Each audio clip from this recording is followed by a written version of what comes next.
자, 원장님, 오늘의 주제는 경추, 통증. 이제 어르신들도 핸드폰으로 유튜브 같은 것도 많이 보시고, 그러다 보면 자연스럽게 목이 쭉 나오면서 그렇죠. 일자목도 생기고 음. 통증이 생기시죠? 네. 많은 분들이 경험하는 경추 통증 원인과 네. 치료법에 대해 오늘 시간에 소개 부탁드립니다. 네. 핸드폰도 그렇고 컴퓨터를 많이 하는 자세 이런 걸로 인해서 목 통증, 두통, 날개뼈 주변 통증을 호소하시는 환자분들이 많이 오십니다. 경추 통증은 이제 크게 목 근육에 의한 통증, 그다음에 흔히 이제 디스크로 인해서 신경이 눌리면서 신경에 의한 통증으로 크게 나눌 수가 있겠습니다.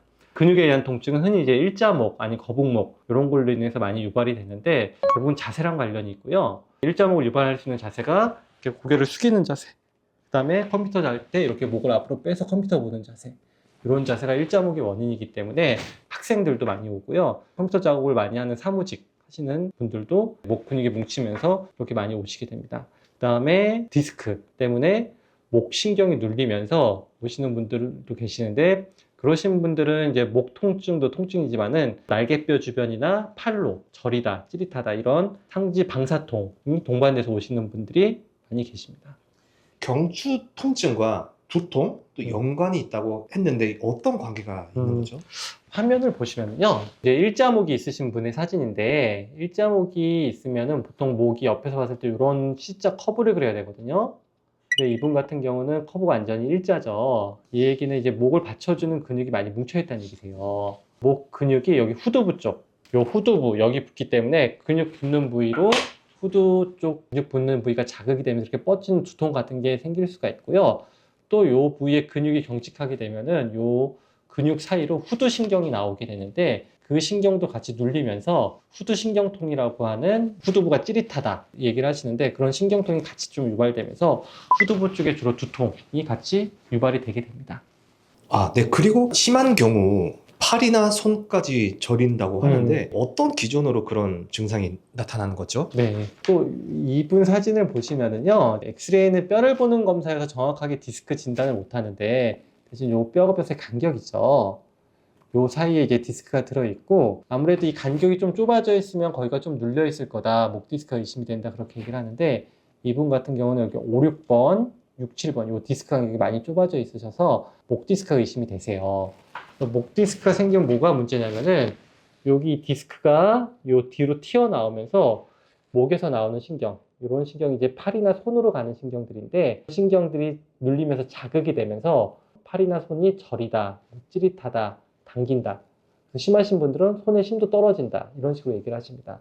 그래서 결국 이제 팔이나 손이 저리셔서 오시는 분들은 단순 경추통이 아니라 목 디스크에 의한 통증일 가능성이 높으시기 때문에 빨리 병원에 오시는 게 치료에 도움이 되실 겁니다. 그래서 이제 가장 중요한 치료 방법인데요. 네.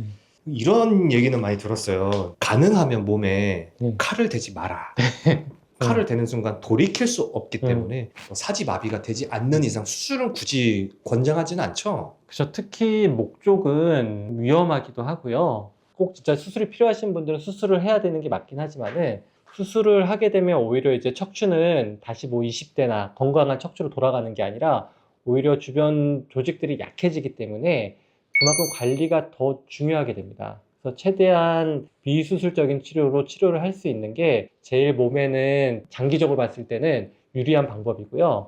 팔에 힘이 떨어진다던가 아니면 이런 방사통, 팔이 저리면 통증이 너무 심하셔서 일상생활이 안 된다, 그런 분들을 제외하고는 대부분은 비수술적인 치료를 해서 많이 통증이 개선돼서 일상생활하는데 크게 무리가 없는 상태로 돌아갈 수가 있습니다. 자, 그래서 그 비수술적 치료는 어떤 것들이 있나요? 흔히 기본적으로 이제 물리치료나 뭐 먹는 약 같은 것도 써볼 수가 있고요. 그다음에 일자목 같은 경우는 요 자세나 이런 걸로 인해서 목 커브가 일자가 돼서 이 근육이 뭉치는 거기 때문에 결국 요 커브를 좀 돌려주는 게 중요하고요. 단기간에 해결되는 건 아니고요.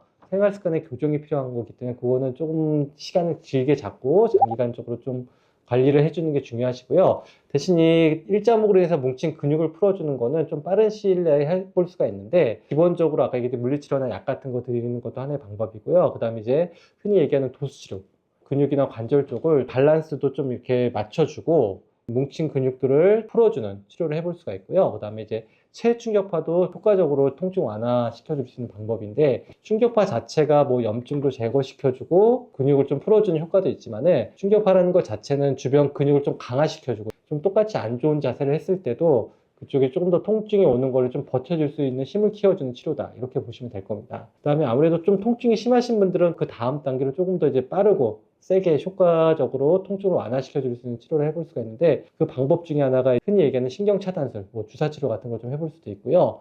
주사치료는 방법이 여러 가지가 있는데, 주로 많이 하는 거는 이제 신경차단술이라고 해서 목, 척추 이런 관절을 담당하는 신경이 옆에서 나오기 때문에 옆으로 해서 그런 관절 쪽에 해주는 주사들이 있고요. 디스크가 있으신 분들은 결국 눌린 신경 쪽, 염증을 좀 가라앉혀주는 치료를 해야 되기 때문에 이 뒤쪽으로 해서, 척추 후궁 쪽으로 해서 들어가가지고 경막의 공간에 소염제약을 뿌려주는 그런 방법도 있습니다.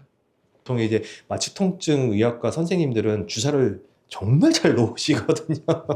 그래서 주변에 마취통증 의학과 병원이 있으면 그 치료 추천드립니다. 제 개인적으로는. 이제 모든 질병이 마찬가지겠지만 우리 생활 습관에서 다 파생이 되는 거잖아요.